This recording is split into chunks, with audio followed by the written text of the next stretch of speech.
Hello, big kids around the world. A bit of a different intro this week because, hey, man, it's Turkey Day.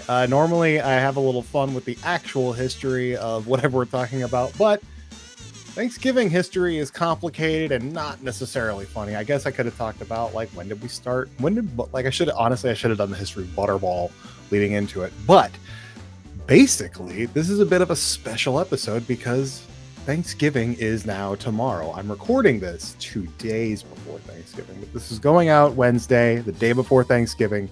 And uh, basically, I know what I want to talk about. It's a very busy week for a lot of people, so you just have me this week, but it's okay because we are going through the very best Thanksgiving foods. We're gonna rank them. I already know what number one is, and anybody who fights me on this will lose because there is one answer, and it's the only answer. But Thanksgiving foods, man.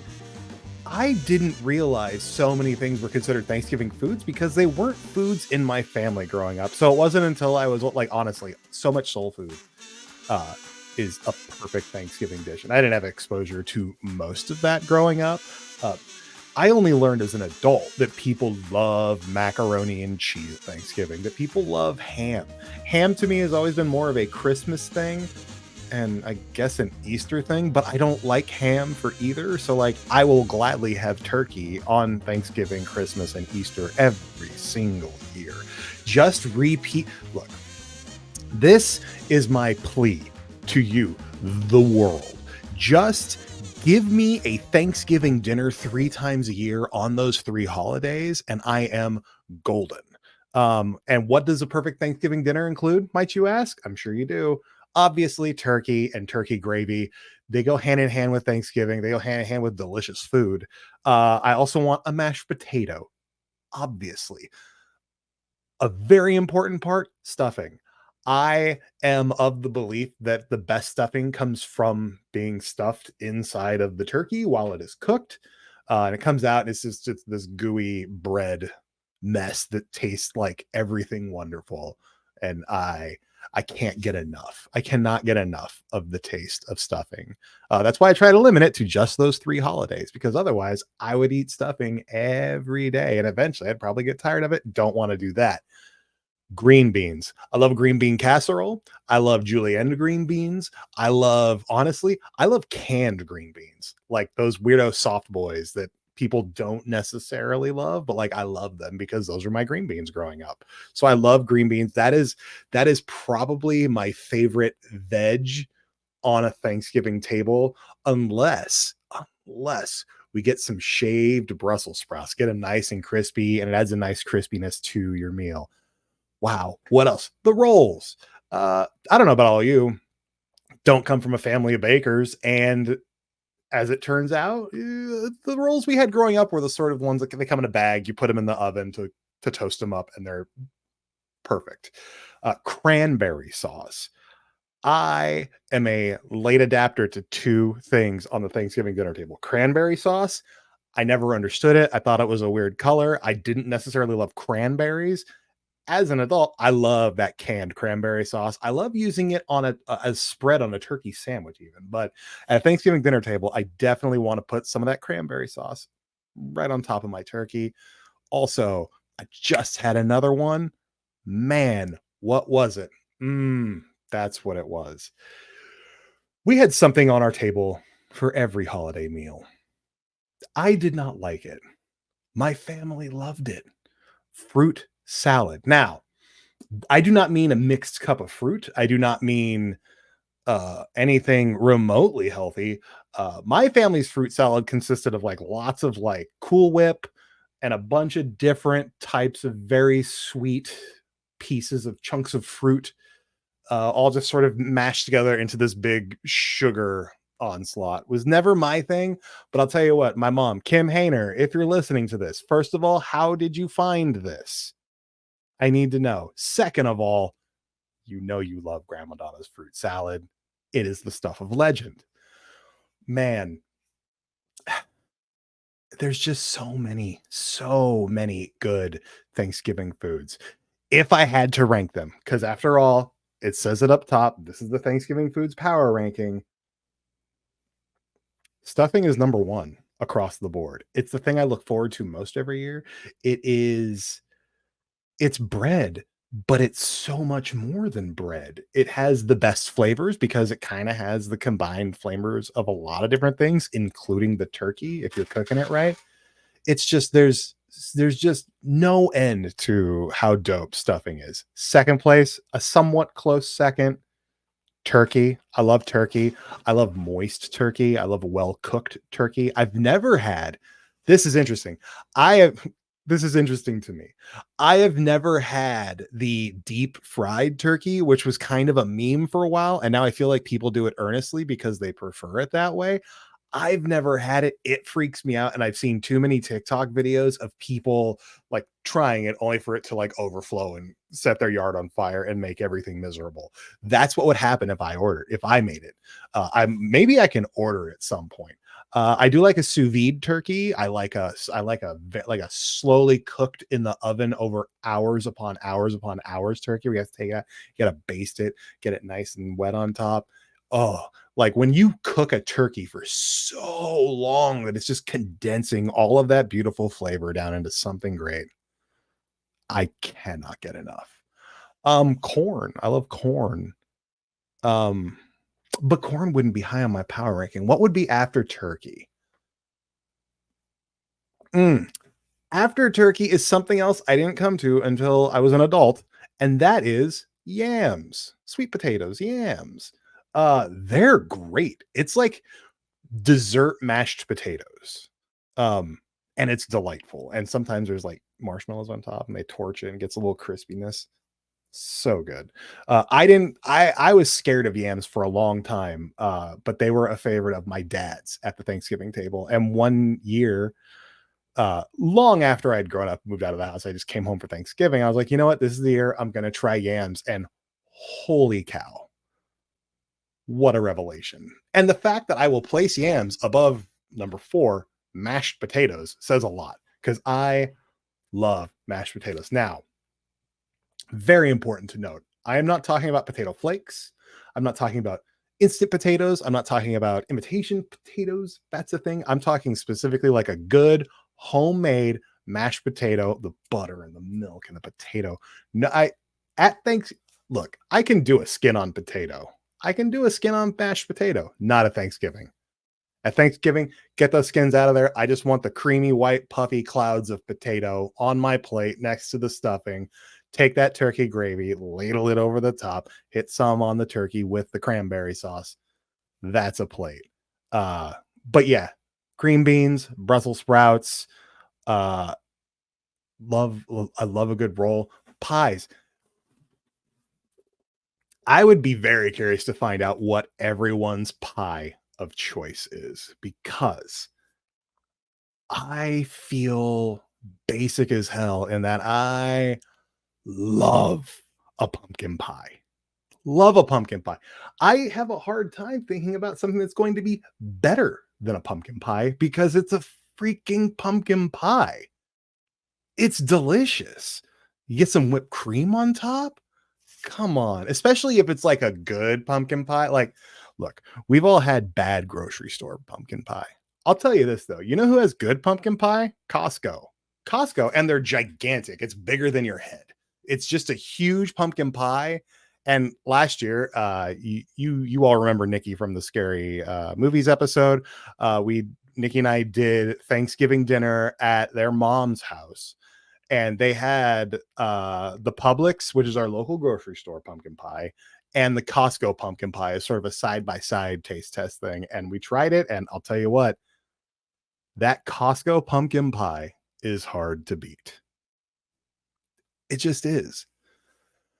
But really, if you think about it, all this is just place setting for the next day because we all like, look, I love sitting around the table with family on Thanksgiving and talking about like, our year in review, how we're doing, what we're thankful for, how nice it is to get to hang out with family. Like that's fun. But really, we're all in this for the sandwiches for the next day. Cause like you're gonna make an amazing leftover Thanksgiving plate. I love using Thanksgiving leftovers to create something new. In fact, I can go one better. Last night, which would have been Monday or like 2 nights ago on Monday, I didn't have Thanksgiving leftovers, but I still made a Thanksgiving leftover dish. I made my goal was to make a Thanksgiving hamburger with stuffing fritters on the side, which it worked to a degree. It turns out that they were Thanksgiving turkey burgers, and the burgers turned out delicious. Didn't taste a thing like Thanksgiving. I had a little bit of cranberry schmear on the bun, so that like that was sort of the saucing of the bun. The fritters are the thing I was most excited about because again, you know me now, stuffing number one. So I wanted to see if I could take stuffing and turn it into sort of a almost a hush puppy type of situation. And to do that, I'll be honest, I use stovetop. I'm not proud, but also I like stovetop some way sometimes, and I'm not proud of that either. So I use stovetop, and it was the stovetop, specifically the stovetop cornbread stuffing, because it just sounded like it would work better as a fritter. Um, so I made it, and then I chilled it overnight so it'd be good and pliable the next day. And uh, I looked online. Evidently, stuffing fritters are a thing, so I cracked an egg in there, mixed that all together, and then made little basically patties. And it was a decent first attempt, but man, it's got me aching to try it again with better ingredients and different ways. So like real stuffing, and probably not cornbread stuffing. Cornbread stuffing after it goes through um the frying, it gets a little gritty, a little too gritty for my taste. Not a fan. Oh, and how can I forget the okay, look, stuffing number 1, but if there's a sub number 1, it's not even a food. And I understand this is supposed to be the Thanksgiving food ranking, but this thing is food for my soul. I I find some web results. I can show them if you ask again from your iPhone. no thank you, Siri. I love a parade. I specifically love the Macy's Thanksgiving Day Parade. I get up Thanksgiving morning, I make myself a cup of coffee, and I get myself some manner of breakfast food, and I sit on the couch and I watch the parade from beginning to end every year. And it's delightful. It's just so much fun. It's so much fun to just sit down and watch floats and balloons and celebrities badly lip syncing things. And then Santa shows up to welcome in the holiday season. And then you go over to your family's house for dinner, usually at like 2 in the afternoon. That's something else I never understood. Why are we doing Thanksgiving so early in the day? Back home in California, when we would gather at my grandmother's house for Thanksgiving dinner, we would eat at 2 p.m. We would eat dinner at 2 p.m. And no wonder we were all about the leftovers later that night. When you're eating dinner at 2 p.m., that's way too early. I'm okay with going a little on the early side, especially because sometimes people are traveling and they got to get home afterwards. But like, come on, do dinner at 4. If you're going earlier than 4, you're out of control. There's no reason to do it. It's dinner. It's not lunch. It's not a mid-afternoon snack. But I will start eating stuffing as soon as it's made available to me. 100,000%. I'd be very interested. Like, okay, so I know Thanksgiving is a heavily American thing. I know Canada has Canadian Thanksgiving, and it is in October. And from what I understand, it's mostly the same type of food. But like there's so many different cultures across the US that like I am dying to know more about different types of cultural, like different how different cultures celebrate Thanksgiving and what they put on their table. I know Nikki is from Puerto Rico originally, and as such when we go to their mother's house for Thanksgiving, like there's some good I don't even want to say non-traditional Thanksgiving. There's some good like non-white folk Thanksgiving food, like the rice and the bean. I would kill. Okay, this is off the record, so this is comedy. I would kill for those rice and beans. They're so good, and I want them. Also, I want them, but I won't ask for the recipe because A, I shouldn't be trusted with it, and B, no matter how easy to follow the recipe is, I will not be able to recreate those rice and beans. I do not have that kind of power. I understand it. I'm okay with it. I just need to make the best rice and beans for me or convince someone else to do it. Like my family in Wisconsin, we have a family reunion every year. And when my grandma Doris was still around, the whole the whole reunion always hinged on grandma made her calico beans, right? Like it's like a pot of a three bean pot of beans, and it's delicious. And even now, grandma's been gone for a while. Went to the reunion this past year, and what was waiting for me? A pot of calico beans. Couldn't have been more thrilled. I couldn't eat much that day, but most of what I ate was calico beans, and like that's a win. That is a huge life win.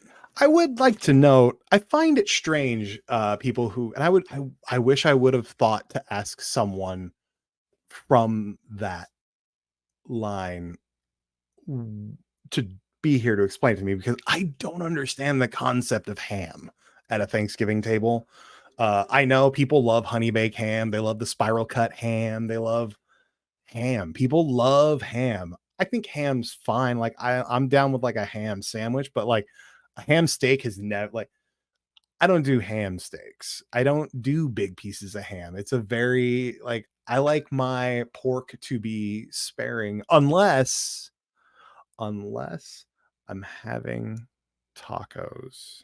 That's right. Unless I'm having tacos, specifically al pastor tacos, which look, if someone wants to put al pastor, which if you don't know is a slow cooked pork, slow roasted pork, roasted on a spit with pieces of pineapple just dripping down onto it. So that pineapple juice is cooking into the pork. If someone wants to put al pastor on my Thanksgiving table, I will hail them as the hero we all need in this world because it's the most delicious thing. But don't come at me with your honey baked ham. I don't care. It's just ham. Like do something good to zhuzh up this ham and make it worth my time. Otherwise, I will stick with turkey for the most part. There's one piece of turkey that I cannot abide by. I hate turkey legs. I hate smoked turkey legs especially. Um if you know me, you know I love a theme park. Nothing will turn me off to wanting to be inside of a theme park quicker than walking by the turkey leg booth and just getting a whiff of that horrible, horrible smoked turkey leg smell. And honestly, seeing the turkey, this is why I've never been good at carving a turkey. I've made turkeys, I've carved them, let's just leave it at that. I do not enjoy it. And I think a piece of that is because I do not enjoy the sight of turkey legs. I love when I go to get some turkey and it's cut up on a platter. So I don't have to worry about seeing the things that gross me out, which honestly is just the turkey leg. Every other part of the turkey, I'm perfectly fine with. Even if you look, if you have ever purchased and cooked a turkey for Thanksgiving, chances are you know about the giblet bag, which is filled up with like the liver, the heart, the etc. By the way, that stuff, you can use the giblets and the gizzards in some really interesting ways with your gravy, with your stuffing, etc. But you also get I believe you get the neck bone, which you keep for soup. I am not opposed to the turkey neck. However, don't come at me with the drumstick. It's first, I love chicken drumsticks. Turkey drumsticks are gigantic and scary. And that scent is just burned into my mind in ways I don't like very much. So yeah, I would be very interested in hearing what you folks are into for Thanksgiving foods. What's on your table, what you're looking forward to, what you're not looking forward to. Is Thanksgiving less of a food holiday for you and more of a pre-shopping exercise on Black Friday and or a football hoedown since there's definitely football? Do you watch the parade? Don't you watch the parade? I Let me see. Where do I stand on all those? A, love the dinner. B, love the parade. I don't care. I don't like I'll watch I like watching football. I like watching the football games at Thanksgiving, but I'm not like obsessively like I got to get down to get watch the football. I also sometimes I like a Black Friday situation, most times not. This year not going Black Friday shopping. Instead, while everybody else is Black Friday shopping, we're going to Universal Studios cuz why wouldn't we? Oh, and I'll get to see former guest Robin Harney, who you'll remember from the K-pop episode a few weeks back. So that'll be a good time. Keep eyes on social media, and I'll make Robin take a picture with me as a big kid reunion. It'll be delightful. But yeah, I hope everyone has just a magical, not even magical Thanksgiving. I hope everyone gets to take some time off to kick off this holiday season, and I hope it's restful and I hope it's relaxing. Um, if you have to spend time with family you don't particularly enjoy spending time with, I hope for you that it goes by swiftly and gets out of your face as quickly as possible. Otherwise, stay safe, eat turkey, or I'll be honest, I was a vegetarian for a few years and I would have soy protein based turkey like product or some such thing from Trader Joe's. Delicious. It was like a turkey loaf that was stuffed with stuffing. So you still got to have stuffing that was cooked inside of the meat alternative. That was pretty cool. Was it as good as a turkey with stuffing inside of it? No. But it was fine. It did the job. So yeah, stay safe. We'll talk to you again soon. We've got coming up, man, we still got a bunch of episodes that I'm very excited about. The one I'm most excited about currently is our holiday special, which will reunite myself with Matt Elfring, with making it his fifth appearance on the show, and Nikki will be returning as well for a holiday special in which we watch and talk about The Nightmare Before Christmas, a movie I have never seen. I've actually just recently gotten a copy of it. I'm ready to go. We're going to sit down and watch it soon. I'm going to take so many notes because journalism is important. Journalism is so important. So yeah, stay tuned soon. We'll be back with the holiday special of The Nightmare Before Christmas. We'll also be back next week with a new episode. I'm not sure what about yet or who will be on it because plans are changing. But that's okay because we're having fun. Happy Thanksgiving, y'all.